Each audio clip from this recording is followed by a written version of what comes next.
Finland leaders announced decision to apply for NATO membership. We've been following this since it was nothing but rumors, and now it is real, and it's a big deal. Finnish President Sauli Niinisto and Prime Minister Sanna Marin announced on Thursday their intention to submit an application to join the NATO military alliance without delay. Russia, which shares an 810-mile border with Finland, classified the country's decision as a threat. Sweden is expected to decide if it is also applying for membership in the coming days, which the rumor was that they were going to join along. They have obviously a relationship with Finland as well. A lot of people don't realize the scale of that shared border and proximity of Finland to Russia. When the war first broke out, there were actually reports of packed trains fleeing St. Petersburg into Finland, into Helsinki, as a means of getting out of Russia. But look at this. Yeah, I mean, we've got a big shared border up there in the north. So the Ukraine thing happens. Ukraine was saying NATO, NATO, NATO.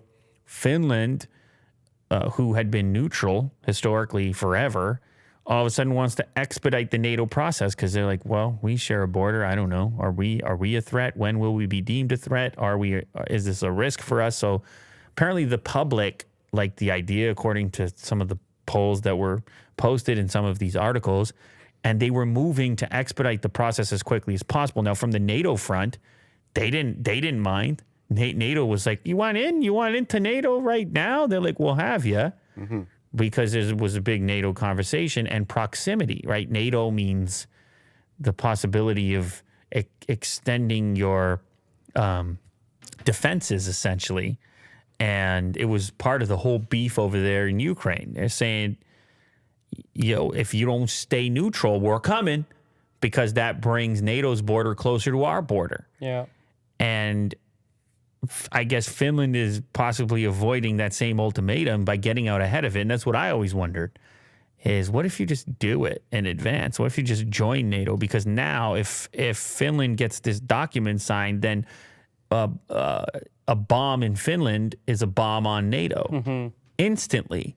So it's very, it's a strange little jostling, but it's war, and it's geopolitical and all the rest of it. But it was nothing more than an idea, and then it was public opinion via polls, and now that's pretty quick. Yeah. These processes typically take a really long time, but in this case, I think it's going to be expedited from the Finnish perspective and also from NATO's perspective. And now you just sit around and wait to see what Russia does or says, but they've already called it a threat, so they're not going to be huge fans of such things.